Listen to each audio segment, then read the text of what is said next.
là, on ouvre le carte.html et puis on se rend compte que alors, non, ça enregistre, ouais. Quand on ouvre le carte.html, je me rends compte qu'on va avoir un petit souci. Donc là, en gros, donc ils veulent, qu'on, fabrique tout ça, en JavaScript. Par contre, je vois qu'il y aura besoin d'informations qu'on n'a pas. Par exemple, là, l'URL de l'image, on l'avait bien dans la page product, mais je ne l'ai pas mis dans le local storage. Donc ça veut dire, bah, il n'y a pas 36 solutions. Si on fait comme ça, bah, une solution, ce serait de à nouveau faire une requête au serveur pour lui demander à partir de l'ID quelles sont voilà, ces données-là, le source de l'image et le alt text.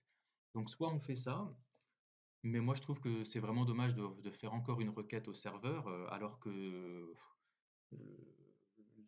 l'utilisateur il a juste cliqué sur ajouter dans son panier. Pour moi, il n'y a pas besoin de faire une requête au serveur pour ça.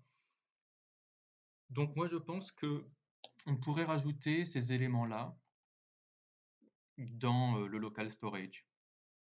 Donc je vais retourner dans le product et puis bah, on va mettre tous ces machins-là dont on a besoin, hein. L'image, on veut bah, image source, alt text. Est-ce qu'on a... Mhm. Et ouais, donc peut-être que item, peut-être qu'on va être obligé là à nouveau de faire lettre item make image URL alt text. Faites voir. Alors, attendez, hop. Où est-ce qu'il est, le make image? Il est là. Attends. Ah, make image, ouais, il est là. Et image.source égale image URL, if parent.appendChild, machin. Image.source et image.alt, ouais, il faudrait peut-être qu'on les passe. Le problème, c'est que vous voyez là-haut, là, euh, euh, bon, ah bah écoutez, on va prendre... qu'est-ce qui se passe en fait? Ouais, il faudrait que ouais, quand on les récupère, eh bien, on puisse les envoyer... const data, eh oui. Et alors comment est-ce qu'on va faire pour les récupérer puisque maintenant ils sont à l'intérieur d'une fonction? Bon, écoutez, moi je pense que à nouveau on va pouvoir faire on va faire let hmm, ben, on va faire ça, hein. Let image URL et puis alt text pour qu'il soit accessible dans le scope général. Et puis là-dedans, ah en plus merde, ils ont les mêmes noms. Je leur ai donné. Euh, il y aurait une solution, mais j'ai pas envie de vous embrouiller la tête plus que ça. Bon, écoutez, je vais leur changer de leur nom tout simplement. Comment est-ce qu'on appellera ça? On appellera ça image et alt. Alors, on va l'appeler alt text et lui, on va l'appeler img URL. Voilà. Et puis là, donc je vais lui dire img URL est égal à image URL et puis alt text égale à alt text. Donc ensuite, je prends ces deux machins-là et puis on va les passer également dans le data. Image URL, on a, bon, on va mettre image URL et puis alt text, on va mettre alt text. Ensuite, ah, il me faut une virgule. J'aimerais bien pour garder les noms, donc peut-être que c'était quoi lui? À la base, c'était image URL. Donc, ouais, je vais lui mettre image URL qui va récupérer cette donnée-là.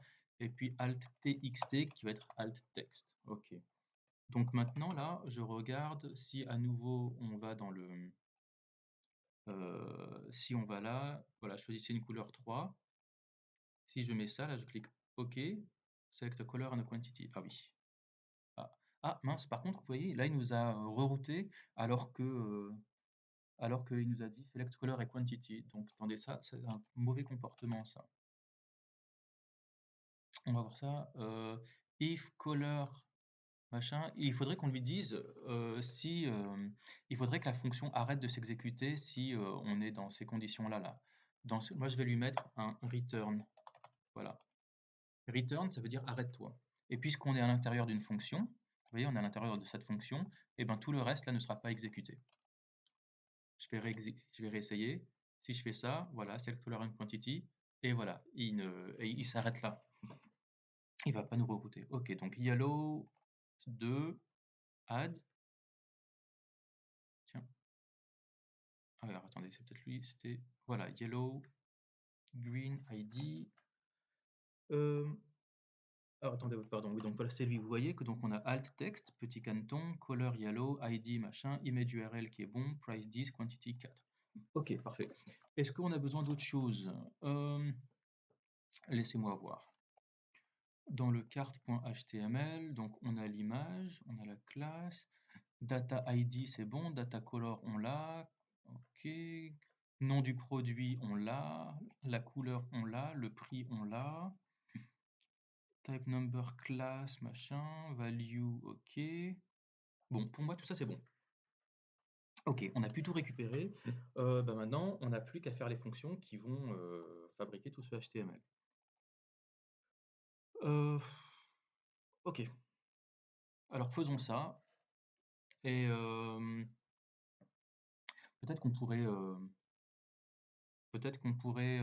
refactorer un petit peu. Allez, peut-être que ce const data et ce local storage,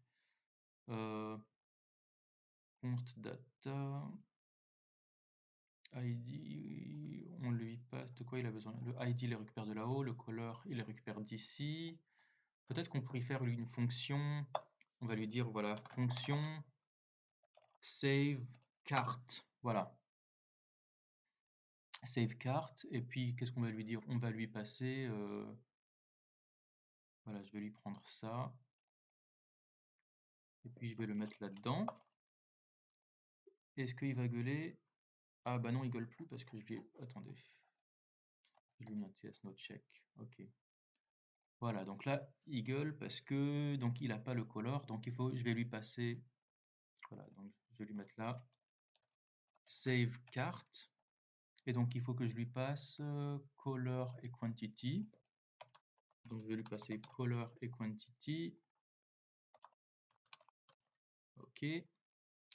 Le price, ce sera item price. Pourquoi il dit qu'il a du mal à le trouver? Il y a bien un item price là-haut. Cannot find item price. Pourquoi? Image URL, il est là-haut.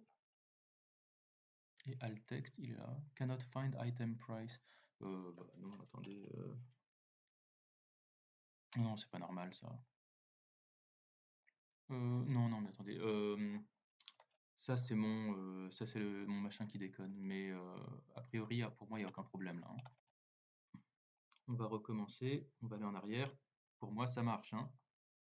Je vais lui prendre un autre. Je vais lui prendre le Blue Winged Teal. Tiens, je vais en profiter pour virer ces machins-là. On n'en a plus besoin là. Hop. Voilà, je vais mettre choisir une couleur blue 1. Je regarde, j'ajoute au panier. Et si je regarde là, voilà, j'ai Sarcelle à L bleu, blue, ID, image URL, 80, quantity 1.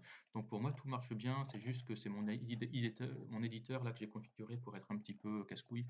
Mais bon, ok. Je vais lui dire, hop, de se taire. Disable checking for this file. Voilà, il va se taire. Bien, donc là on a add event listener, if color égale nul, quantity égale nul, ok. Peut-être que ça, on pourrait appeler ça check color. Allez hop, on va dire check check if cart is valid. Voilà, avec color et quantity. Et puis ça, on va le mettre là en dessous. Function check if cart is valid. Et hop.